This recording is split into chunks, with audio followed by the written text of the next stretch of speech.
ونصلي على رسوله الكريم أما بعد أعوذ بالله من الشيطان الرجيم بسم اللہ الرحمن الرحیم۔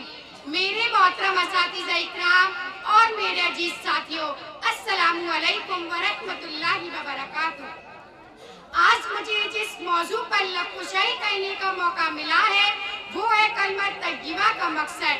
سامعین اکرام، کلمہ طیبہ اسلام میں داخل ہونے کا مین دروازہ ہے۔ جو شخص کفر سے اسلام میں اور شرک سے توحید میں داخل ہونا چاہتا ہے، اگر وہ یہ کلمہ سچے دل سے پڑھ لے تو وہ مسلمان ہو جائے گا۔ اس مبارک کلمے کے دو حصے ہیں۔ پہلا حصہ لا الہ الا اللہ اور دوسرا حصہ محمد الرسول اللہ۔ سامعین اکرام، پہلے حصے میں اگر یہ 4 لفظ ہیں لیکن اس میں پوری دین کی ترجمانی موجود ہے اور اس لا الہ الا اللہ کے اصلی اور حقیقی معنی مفہوم سمجھ میں آ جائے تو ہر گھر قسم کے شرک سے محفوظ ہو جائیں گے اور ہمارا ایمان مضبوط ہو جائے گا۔ اور اس لا الہ الا اللہ کی معنی ہے نہیں ہے کوئی معبود مگر صرف ایک اللہ۔ عزیز ساتھیوں، یہ وہی کلمہ ہے جس کی دعوت کم بیش 1,24,000 انبیاء علیہ السلام دیتے آ رہے ہیں اور اپنی قوم کو اس کلمے کی طرف بلاتے رہے ہیں۔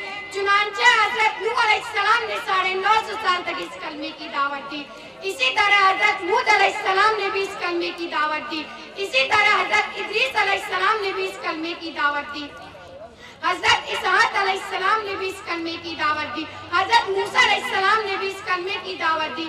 حضرت عیسیٰ علیہ السلام نے بھی اس کلمے کی دعوت دی۔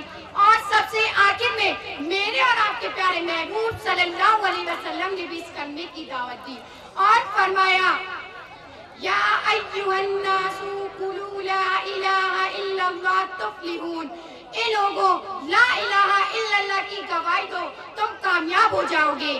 معلوم ہوا کہ تمام انبیاء علیہ السلام اس کلمے کی طرف بہت محنت فرماتے رہے اور اس کلمے کی طرف بہت رائج کرتے رہے کہ اللہ کے سوا کوئی معبود نہیں، اللہ کے سوا کوئی خالق نہیں، اللہ کے سوا کوئی نظر اور نیاز اور منت کے حقدار نہیں۔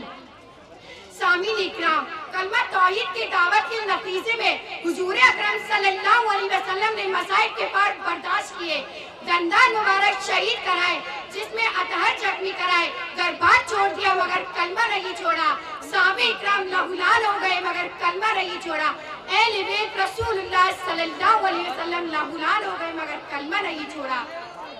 حضرت سمیہ رضی اللہ تعالیٰ عنہ کو نیزہ مار کر شہید کر دیا گیا مگر کلمہ نہیں چھوڑا۔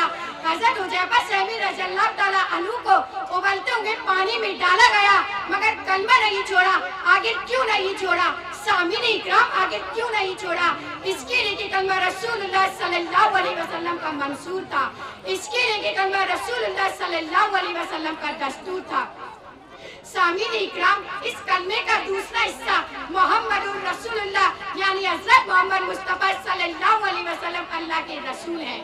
کلمہ طیبہ آپ صلی اللہ علیہ وسلم کے رسالت کے بغیر مکمل ہی نہیں ہو سکتا، دین آپ صلی اللہ علیہ وسلم کے بغیر کامل نہیں ہو سکتا، اسلام آپ صلی اللہ علیہ وسلم کے بغیر مکمل ہی نہیں ہو سکتا، بلکہ میں تو یہ کہتی ہوں کہ آپ صلی اللہ علیہ وسلم کی رسالت دین کی ضامین، آپ صلی اللہ علیہ وسلم کی رسالت اسلام کی ضامین، آپ صلی اللہ علیہ وسلم کی رسالت عدل و انصاف کی ضامین۔ بس میں اس شعر کے ساتھ اپنی تقریر ختم کرتی ہوں۔ مشکل تھے راستے آسان ہو گئے، دشمن بھی دیکھ کر حیران ہو گئے، رکھا جب میرے نبی صلی اللہ علیہ وسلم نے دنیا میں قدم تو پتھر بھی کلمہ پڑھ کر مسلمان ہو گئے۔ شکریہ۔ ماشاءاللہ ماشاءاللہ۔ کئی لوگوں نے پیسے دیے، انشاءاللہ ان کے پیسے ان کے نام کے ساتھ پہنچ جائیں گے بچوں کے پاس۔ تعلق سے ایک طالبہ کو دعوت دی جاتی ہے، نازیہ بنت بعید، اس شعر کے ساتھ عجیب ماجرا ہے حضرات دیکھیے، عجیب ماجرا ہے حضرات دیکھیے، داماد مانگتا ہے خیرات دیکھیے۔ یہ عجیب ماجرا ہے کہ جو شوہر ہے، جو دولہا ہے، وہ ایک طرح سے سسرال والوں سے کہتا ہے